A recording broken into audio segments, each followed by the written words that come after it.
예, 함께 있을 때 더 빛나는 사람, 함께 있을 때 더 빛나는 사람이란 제목으로 하나님 말씀 증거하도록 하겠습니다. 이게 관계에 관한 말씀이라는 것이 느껴지게 되죠. 혼자 있을 때도 좋지만 함께 있을 때 더 빛나는 사람은 이 관계에 있어서 탁월한 사람일 때 그럴 수 있다는 것입니다. 그 방법이 뭐냐? 우리는 항상 성령 안에서 행하는 거죠. 그래서 5장 25절 보니까 우리가 성령으로 살면 또한 성령으로 행할지니. 그러니까 성령 안에 살면은 이 관계 속에서도 풍성해지고 빛나는 인생이 된다는 것입니다. 근데 반대로 헛된 영광을 구하는 것, 그 성령 안에 사는 거에 반대 말이죠. 특징이 뭐냐? 노엽게 하거나 서로 투기하는 자. 그래서 교회에서 제일 찌질 일이 누구냐 하면은 맨날 화 잘 내는 사람, 그죠? 분노 조절이 안 되는 사람, 관계가 안 되죠. 그리고 맨날 시기, 질투, 투기 뭐 이런 거, 그죠? 그런 사람들이 관계를 다 깨버리게 된다는 것입니다. 그래서 이건 헛된 영광 때문에 그래요. 진짜가 아닌 거. 그러니까 성령 안에서 행하라. 부정적인 접근보다는 긍정적으로 성경이 뭐라고 말하는지 6장 6절까지 1절부터 6절까지 네 가지 지침이 나오는 것 같아요. 혼자서도 빛나지만 이게 같이 있을 때 더 빛나는 사람이 되기 위해서 첫째, 다른 사람의 허물이 보이잖아요. 같이 지내다 보면 더 잘 보이죠. 가까이 있으니까. 허물을 볼 때마다 자기를 보라는 거예요. 거울로 여겨서 허물에 상대에게 꽂히지 말고 저게 내 모습이구나 하고 자기를 보라는 것입니다. 6장 1절 보십시오. 형제들아, 사람이 무슨 범죄한 일이 드러나거든 신령한 너희는 온유한 심령으로 그러한 자를 바로잡고 너 자신을 살펴봐 너도 시험을 받을까 두려워하라. 전제가 뭐죠? 누구나 잘못한다는 거예요. 100% 잘못한다는 거예요. 죄 없는 사람이 없다라는 것입니다. 두 종류의 드러난 죄인과 감춰진 죄인, 그 다 똑같다라는 것입니다. 근데 우리가 이렇게 같이 지내다 보면은 다른 사람의 허물이 보이잖아요. 그때 우리가 어떻게 할 것인가? 뭐 극단적인 얘기 있죠. 못 본 척하거나 뭐 묵인해 버리거나 이러지도 말고 또 그렇다고 막 적극적으로 떠들면서 정죄하고 심판하고 이러지 말고 그걸 통해서 제일 먼저 자기 자신을 보라는 거예요. 거울로. 야, 나도 저런데 그 허물이 나에게도 있는데, 그리고 자기 자신을 변화시키는 도구로 삼으라는 것입니다. 그래서 뭐 유교에서도 그런 얘기잖아요. 3인 행이면 필요하사라고. 3명이 같이 가면 반드시 내 스승이 있다고. 근데 거기서 도움을 주는 스승만 있겠습니까? 잘못하는 사람도 있죠. 그걸 반면교사로 삼아가지고 자기 자신을 돌아보는 기회로 삼으라는 것입니다. 성경에 보면은 다른 사람의 허물을 보고 막 공격만 한 사람들이 있죠. 율법주의자들, 바리새인들. 맨날 비판하고 정죄하고 성경에서 하나도 좋게 평가한 적이 없어요. 회칠한 무덤이라 그러고 뭐 예수님이 할 수 있는 욕들 주로 많이 하잖아요. 예수님과 성경의 정신을 보세요. 요한복음 8장에 보면 현장에서 가늠하다 잡힌 여인이 있습니다. 근데 그 남자는 어디 갔죠? 나 지금도 궁금해요. 그 남자는 어디 갔지? 어쨌든 간에 여자만 잡아가지고 죽이겠다고 난리치지 않습니까? 돌로 쳐 죽이자. 근데 그 여자만이 아니라 예수님에게도 함정을 파는 거죠. 율법에서는 모세가 돌로 쳐 죽이라 그랬는데 예수님 당신은 어떻게 할 것입니까? 막 기세등등해서 이제 함정에 빠졌다, 딜레마에 빠졌다, 뭐 이러고 있다라는 거예요. 근데 예수님의 그 대답이 뭐예요? 너희 중에 죄 없는 자가 먼저 돌로 치라. 이게 무슨 얘기죠? 니네 먼저 자신을 봐, 그 얘기죠. 여자의 허물을 통해서 자신을 비추어 봐라. 그 똑같은 맥락이죠. 야, 여자가 허물이 있다 그러면 야, 나는 어떤가? 이게 나를 봐야지 왜 저 여자 갖고 난리냐? 그리고 왜 나한테 함정 팔라 그러느냐? 그런 말씀이죠. 그러니까 요한복음 8장에 나오는 그 무리들 예수님 별로 좋게 평가 안 했잖아요. 그럼 우리 그렇게 살면 안 되죠. 그래서 그걸 통해서 자기 자신을 먼저 보라는 거죠. 뭐 양심의 가책이 있었는지 하나씩 갔다 그러죠. 땅바닥에 뭐 글을 쓰셨다 그러는데 두 가지 사실을 알 수 있죠. 예수님이 글을 모르는 게 아니었다. 그걸 알 수 있는 거고. 그죠? 뭘 썼는지 모르지만 하나씩 갔다 그러는 거 보니까 그 사람들 숨은 죄를 하나씩 쓴 것 같아, 내가 볼 때. 그죠? 너 이런 데 졌지, 뭐 횡령했지, 뭐 했지, 뭐 이렇게.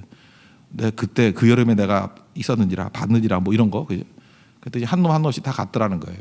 뭐 어떤 분은 설교하면서 그러더라고요. 요즘에는 안 간다고 뻔뻔해서.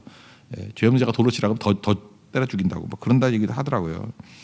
어쨌든 간에 이 얘기는 뭐예요? 핵심은 자기를 돌아보는 것이 필요하다는 것입니다. 그래도 우리가 또 이렇게 바로 잡아야 되는 게 있잖아요. 바로 잡다는 것은 탈골됐을 때 접고라는 거예요. 뼈 부러졌을 때 뼈 맞추다. 그런 얘기거든요. 그 무기력하게 가만히 있으라는 얘기가 아니라 분별력을 가지라 그러는데 여기에 또 전제가 있어요. 첫 번째는 너무 기뻐하면 안 돼요. 남의 허물을 보면서 막 기뻐하는 사람도 있잖아요. 아닌 척하면서 막 흐뭇해서 보람을 느끼고. 그 왜 그러죠? 남이 넘어질 때 재밌거든요. 공격하는 게. 그리고 또 하나가 뭐예요? 자기의 우월감. 막 공격하는 사람은 은근히 지는 아니다라고 하는 거잖아요. 이게 또 바리새인 모습하고 똑같아요. 누가복음 18장 11절을 보니까 바리새인은 서서 따로 기도했대요. 튀려고. 그리고 하나님이여 다른 사람들 토색불이 가늠하는 자들과 같지 않고 이 세리와도 같지 아니함을 감사합니다. 이게 어떻게 감사죠? 이제까지 본 중에 제일 이상한 감사예요. 그죠? 이게 진짜 감사를 좀 받아야 돼, 이 사람은. 이게 문제가 있잖아요. 이상한 감사라고 있잖아요. 그죠? 이게 어떤 우월감 이런 거 예수님이 인정 안 했잖아요. 그죠? 이렇게 해서는 안 된다는 거죠. 그러니까 남의 넘어짐을 기뻐하면 안 돼요. 우리 잠깐 기뻐할 수도 있죠. 야, 고소하다. 그러면 안 되죠. 그죠? 이게 그러지 말라는 거예요, 일단은.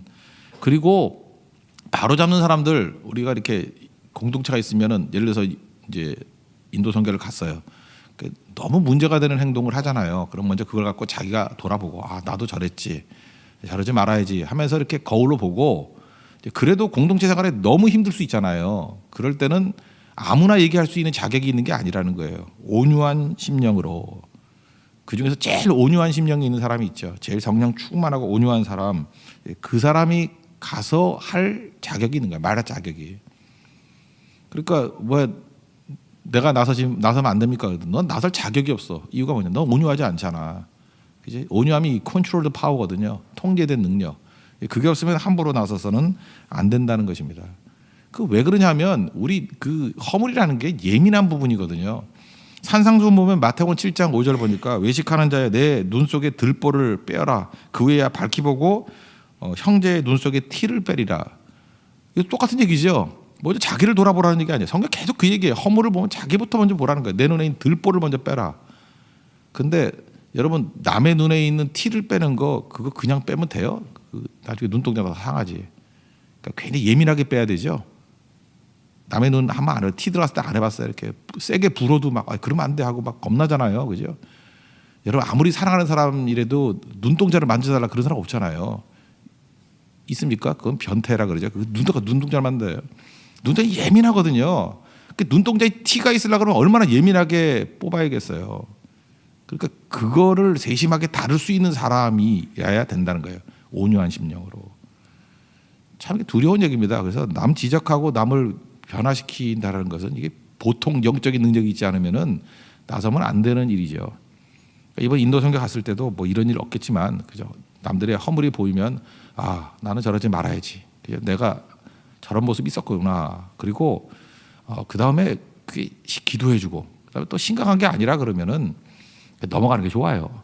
그죠? 그리고 같이 있다 보면 이렇게 전염이 되니까 영향을 미치니까. 그래도 꼭 굳이 얘기한다 그러면 가장 영적으로 온유한 사람. 그때 은사일 수도 있어요. 그죠? 은사도 있고 능력도 있고 상태가 너무너무 좋은 사람. 그런 사람이 부드럽게 얘기해주면 눈 속에 있는 티를 빼낼 수도 있다라는 것입니다. 그래서 1차적으로 관계 속에서 어려움이 있을 때 그 허물을 나의 거울로 여겨라. 자기 자신을 먼저 돌아보라. 이게 첫 번째 관계에 있어서 빛나는 일입니다. 그리고 두 번째는 형제의 짐을 서로 지라는 거예요. 대신 져주라. 2절 보십시오. 너희가 짐을 서로 지라. 그리하여 그리스도의 법을 성취하라. 이것도 똑같은 얘기예요. 모든 사람에게 허물이 있다. 1절. 2절은 모든 사람에게 짐이 있다예요. 짐 없는 사람이 어디 있어요? 그죠? 다 짐이 있어요. 큰 짐 있고 작은 짐 있고 짐 없는 사람은 없다는 것입니다. 다 짐이 있다라는 거예요. 그래서 인생은 나름의 짐을 지고 가는 인생이다. 그 짐을 어떻게 해야 될 것인가? 이게 어렵잖아요. 쉽지 않잖아요. 그럴 때 남의 집에 대해서 무관심하거나 냉담해지지 말라는 거예요. 그저 다가가서 도와줘라. 그리고 대신 져줘라. 저는 지금도 그래요. 많은 성도들이 좀 힘이 있었으면 좋겠어요. 더 많은 힘들이. 더 많은 힘들 뻐기려고요? 아니에요. 남의 짐을 져주려고. 내가 뭐 돈을 좀 많이 벌기를 원합니다. 그래서 돈 없는 사람들의 짐을 좀 져주기를 원합니다. 내가 지식을 많이 갖기를 원합니다. 그래서 많이 알지 못하는 사람들의 짐을 지기를 원합니다. 내가 이렇게 멘탈이 강해지기를 원합니다. 그래서 멘탈이 약한 사람들의 짐을 대신 짊어지기를 원합니다. 그러니까 사실은 뭐 서비스업이라는 게 남의 짐 대신 짊어지는 거 아니에요. 근데 우리는 그리스도의 법으로 사랑이잖아요. 사랑을 가지고 짐을 져주는 거예요. 그래서 이번 인도 선교에서도 멋진 이 공동체가 되려고 그러면 빛나는 공동체가 되려고 그러면 다 나름대로의 짐이 있거든요. 그때 그 서로의 짐을 져주는 거예요. 남의 짐을 좀 져주는 거예요.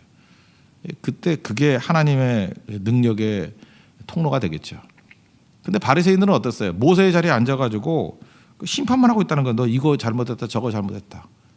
저도 목회하면서 항상 생각하는 게 뭐냐면 그 남의 짐에 대해서 져주지 못하면서 잠깐만 말하는 거, 그건 안 좋은 거예요.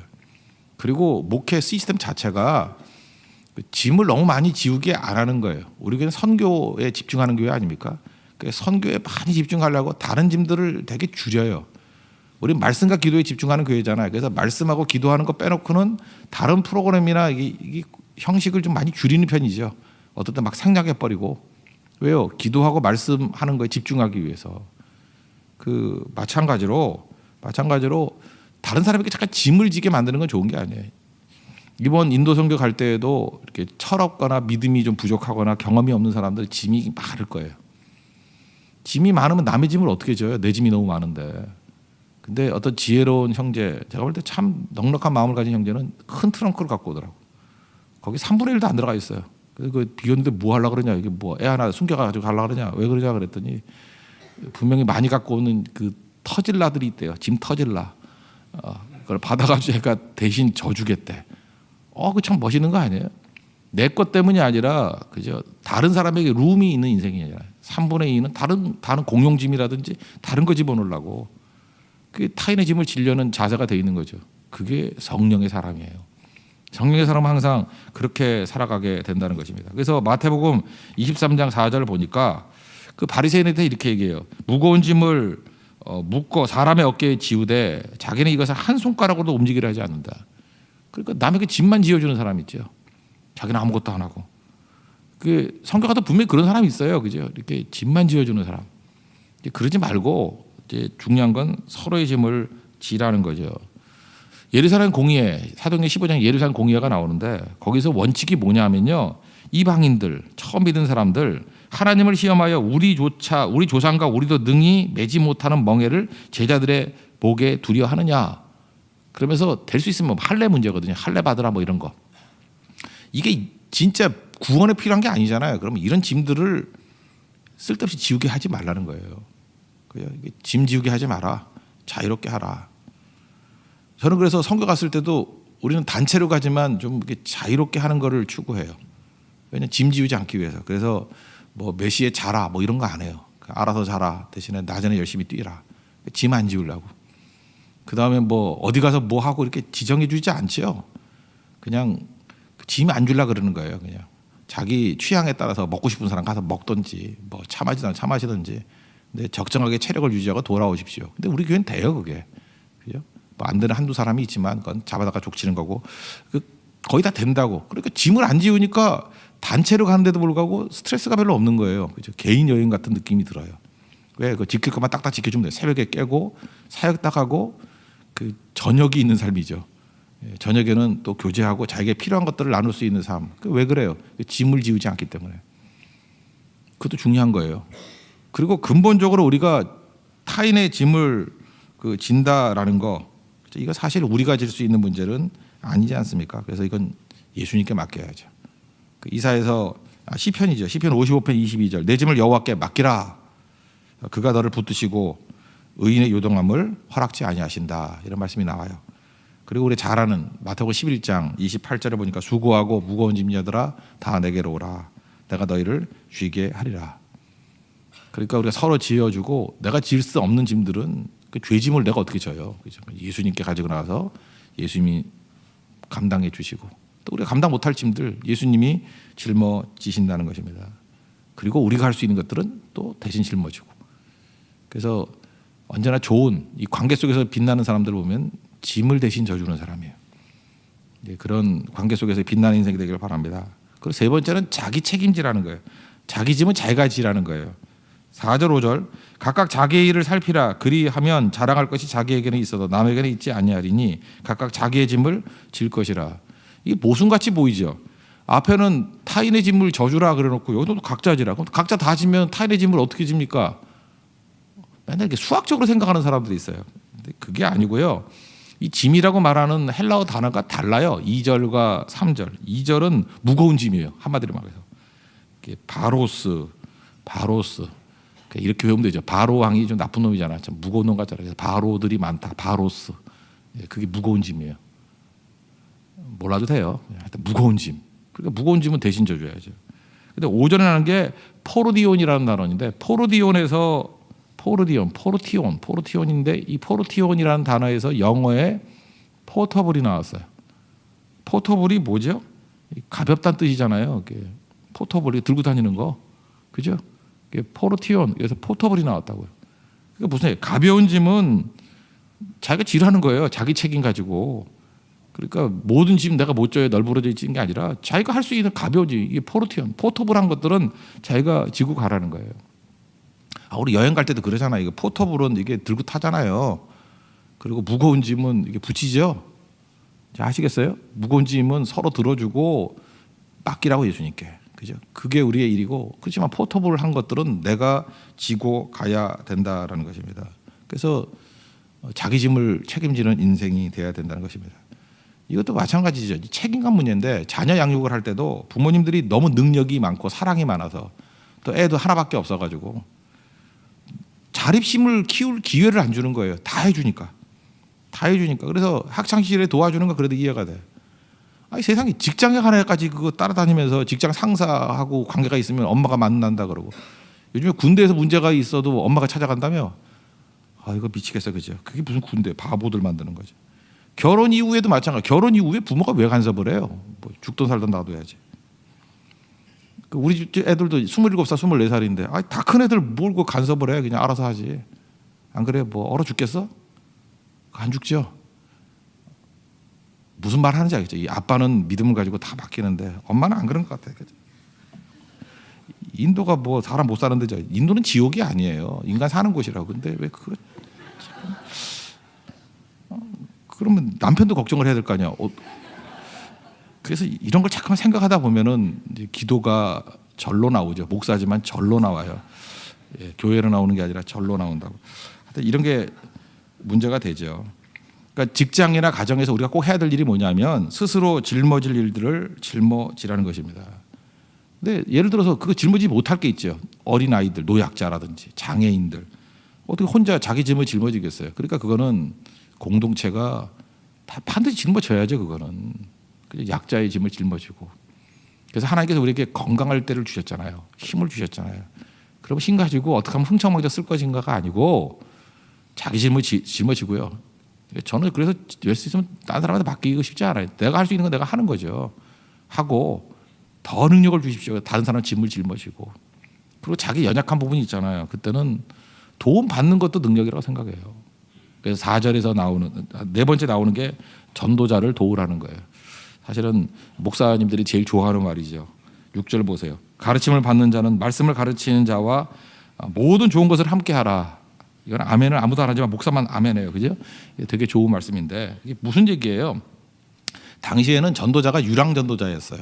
유랑 전도자에서 뭐 월급을 받거나 뭐 생활비 받고 이런 게 아니기 때문에 그냥 거지같이 다니는 거예요. 다녀서 그 마태복음 10장이나 누가복음 10장에 나오잖아요. 어느 집에 들어가서 환영해 주면 거기서 있고 환영 안 해주면 먼지 털고 나오라. 뭐 그러니까 그 사람들이 도와주는 거를 갖다가 그냥 기쁨으로 받으라는 거죠. 복음을 증거하고 그다음에 후원을 받고.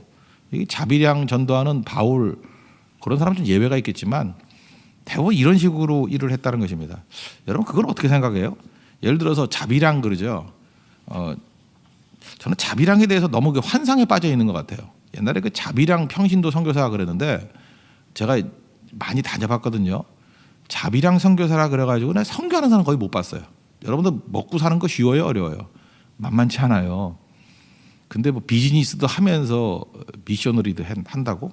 그래서 비즈너리 그러는데 그 거의 불가능한 것 같아요. 결국은 돈도 제대로 못 벌다 망해서 오는 사람 더 많아요.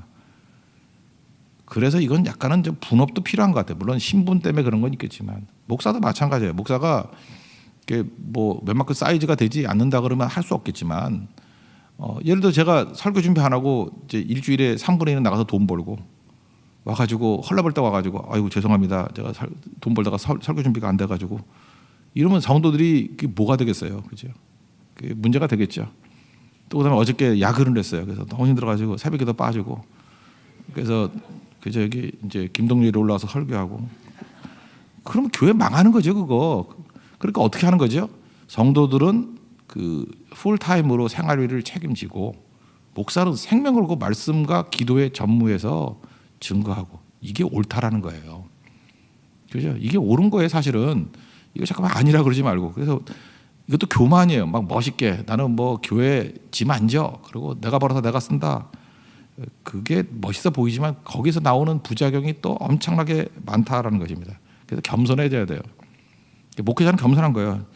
성도들의 그 헌금으로 먹고 삽니다. 그래서 감사히 여기는 거고, 또 성도들은 그 입에서 나오는 하나님의 말씀을 대언해줘서 우리가 영적으로 삽니다. 이게 코이노니아라는 거예요. 이런 관계가 이루어져야 된다는 것입니다. 저는 이번에 인도 선교 가서도 그런 생각을 했어요. 지금 좀 더 여유 있는 헌금들을 좀 많이 준비했는데 가서 선교사님들을 잘 섬기고 또 뭐 그게 돌출로 만나는 선교사님 또 있잖아요. 또 잘 섬겨주고, 그래서 말씀 가르치는 자들을 잘 섬기면 그 복이 또 우리 교회에 다 임하는 것 같아요.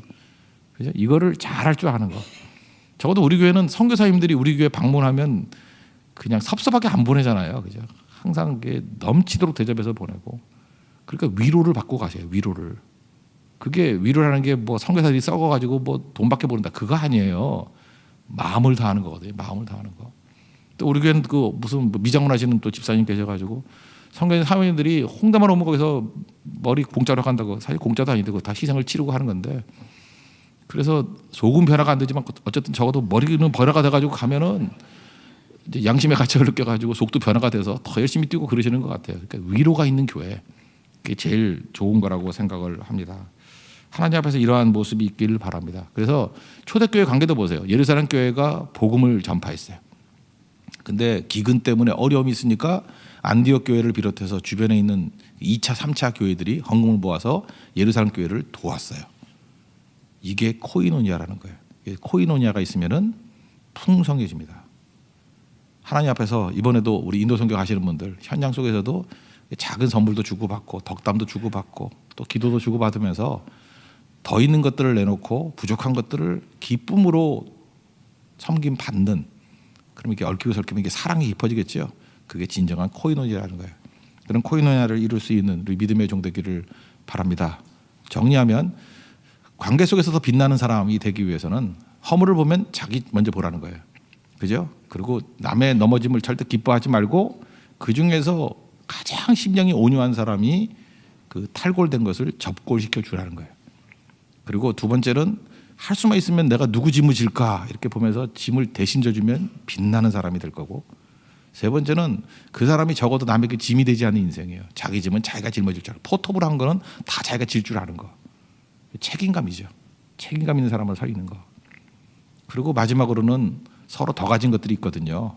서로를 섬기면 영적으로 섬기고 육적으로 섬기고, 그걸 코이노니아라 그러는데, 코이노니아가 이루어지면 사랑이 꽃피기 시작합니다. 그럼 그 안에 기쁨이 있어요. 만족이 있고, 야, 이게 천국의 모습이구나라고 깨닫게 된다는 것입니다.